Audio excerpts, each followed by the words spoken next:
story to this. Okay. Jamie walks off into the woods to pee. Well, sorry. We don't have a bathroom here yet. No, we Jamie don't. walks off to the woods to pee, and as she's walking back, she screams and runs.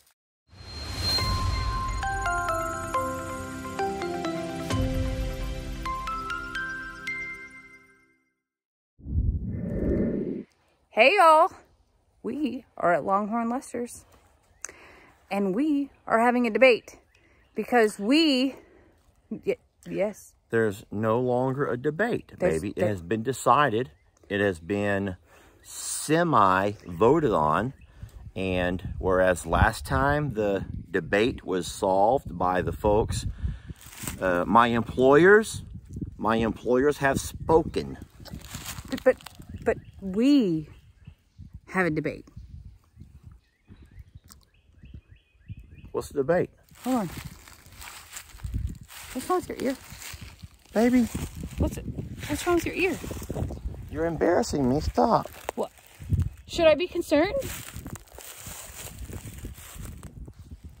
Anyone that watches Lester videos know what's wrong with my ear. I got attacked by an ostrich. But I'm fine. I can still hear just fine. Just can't feel my ear. Anyway, let's talk about this barn project. I'm gonna flip this camera around. Okay, so my, research while watching your videos has informed me that you want to make stalls out here. 8 stalls.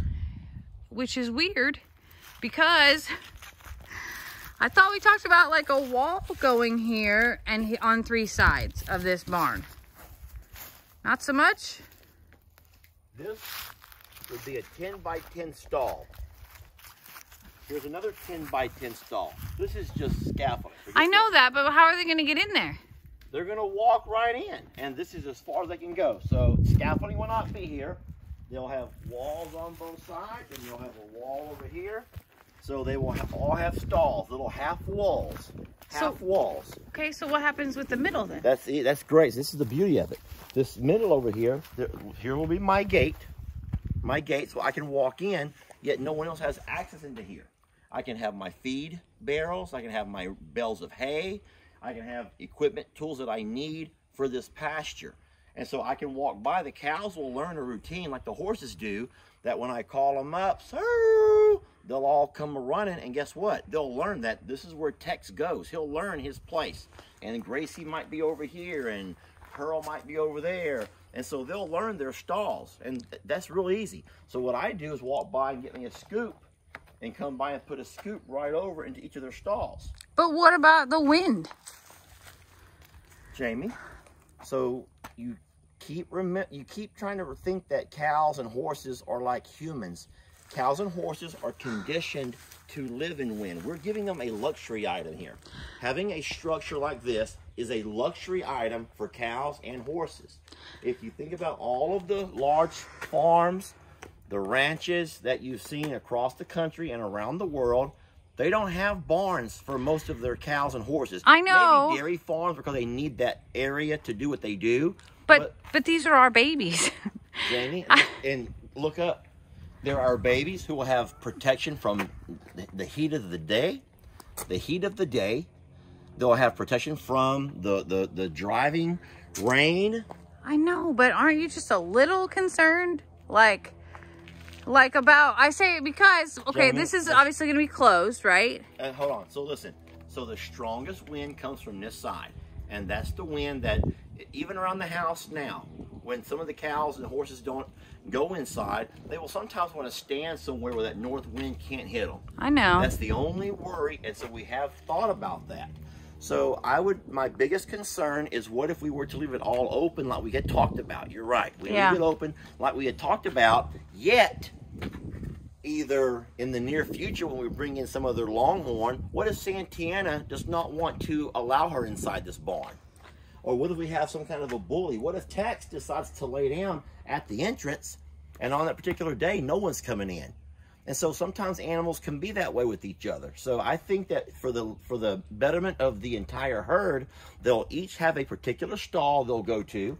I will have my area where I can keep all the things that I need. So I'm not having to lug out feed and hay and other materials and supplies from the garage over there. It'll all be right here. And every cow our techs and all of our cows and calves will all have their stall. Okay, well, And I have one more request then. even as a longhorn with a very long, wide horn span, this is still plenty of room. 10 by 10 is a pretty good size stall. Well, And they're only half walls, so they're only going to come up, you know, neck high or so. so what? So this is already like the top of the stall, or what's this? That would be about the top of the stall. Now this right now is actually just this bracing for his scaffolding. When Okay. Fidel goes up high, he needs to be able to walk. But this would be about the height of the wall. Okay, so what's the wall made of? Because if you remember when you and I built the original, like the way back barn. It will not be metal because Okay. we already know that a kick Yeah. or a horn can puncture through that metal. So it would more than likely be some 2x12s, which would be Oh wow. two by 12. So about Yeah, this thick, that's a lot of but wood. about that big, and it would be one here, and one here, 3 across this side, 3 across the side behind you. And they would all be separated by their 2x12. Because one thing that I would be concerned about is if you put that wall all the way to the floor, how cumbersome it is to clean out each stall without being able to like spray the whole way out. You know what I'm saying by that? Well, so ultimately, when the cows come into the stall, they'll only come to eat. Cows are never going to poop right when they eat. So what cows do, you already seen this, they'll never be sitting there eating and pooping. Cows will eat and they will go poop. But guess what? They wouldn't just stay here and poop here and sleep here.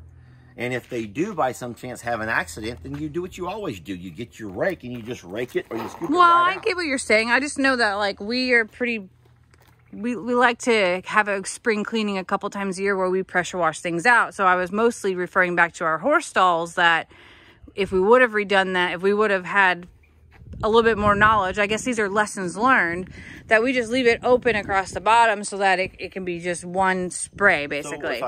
Yeah, that's what I'm saying, just like- just come off the bottom a foot. Yeah, That's as fine. long as it doesn't touch the ground, I think that'll be fine. Okay. So I have one more thing. Because I'm not 100% sold. I still don't like it, but I can probably roll with it. Can we make one stall bigger for, you know, a mom and a baby? Well, like I said, 10-foot stalls are actually plenty big, even for mom and baby. So mom and baby would go in the same stall together, obviously, and they'll maneuver around just fine. And if we ever have a problem, which we won't, listen, if it was like a 4x6 stall, then we would worry. But these are really big stalls. Okay. And we have enough stalls for 8 cows. And I don't think we'll ever run more than 8 cows here. Okay, then I have one more idea. Okay. I know you said you're going to put stuff in here, like store stuff in here. Why not on this back part, obviously still be able to get in here to feed this animal? No, I wouldn't ever get in there from this side. I don't would mean just like pour get in. food I'm saying over. like to be able to pour food over here. Why not enclose this as a room that allows you to seal off the food in room. here, so that way you can, and I know this is 10 by 10, but let's just say we make it 8 by 10, so it actually has a door, so that if for some reason the, you know, weather comes in this way or whatever, or here, that this is enclosed so that the feed never actually could be destroyed by, I don't know, raccoons and other things that, and just weather. That is a great idea, to enclose the feed room. Brilliant. Wait a minute, you just said that I'm brilliant? That was a good idea. I didn't think about that because you're right. Look where we're at here. Look at the Yeah. woods behind us. So we very well could be visited by a feral hog or a raccoon or squirrels or possums or anything else. So you're right. Having an enclosed, completely enclosed feed room Yeah, all the way around. would be a brilliant idea. Oh, I'm so happy. And across the top. Okay, well, the other option was going to be to make it my chicken coop and to, you know, Ah. take it out the back. So that was my next question is, can I have one for a chicken coop? That's actually... Is that pushing the limit? That's a really nice, neat idea, too. I just need a place to feed the animals. Jamie. Well, honestly, having an enclosed feed room makes sense because we have experienced a lot of extra work about having an open feed room. Yeah. But if I could this sounds even more crazy. What if I took the top and made some of it the chicken coop, and where they had a ladder that walked down and an enclosure that I could lock them up in? They'd be up nice and high at night. Yeah, so because they roost anyway, you know, in the top of our barn. But I don't know, that's some future thoughts. But I'll get on board with the stalls if you are okay with the feed room and the maybe chicken coop that goes onto this. Because really, where do we want the chickens, Lester? with the cows. Where the poop is, right? We need the chickens with the cows, yeah. But we need the ability to lock them up at night as well. Yeah, you're right. So there's a lot of thought that goes into this, and I think that we have the capability to make this multi-purpose, but I do strongly recommend the enclosed feed room. Okay. So, all right, well, I can get on board with that. Thank you for talking through it with me. Oh, by the way, do you want to see what made me think of the feed room? You want to see? So... I already heard you scream.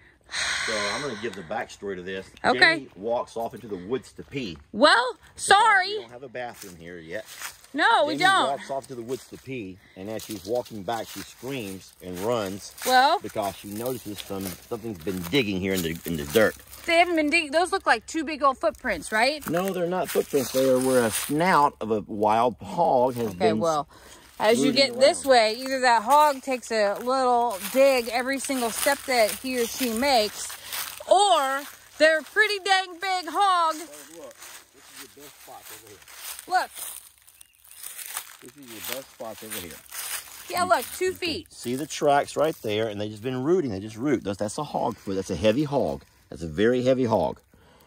Right here, very heavy hog, but she's been rooting around trying to get acorns and other things off the ground, roots. Okay, so maybe my chickens aren't coming out here. But either way, we got to put the feed up. I do know that for sure. That's got to happen. Pretty smart. Smart idea. All right, well, good thing I peed in the woods. Good deal.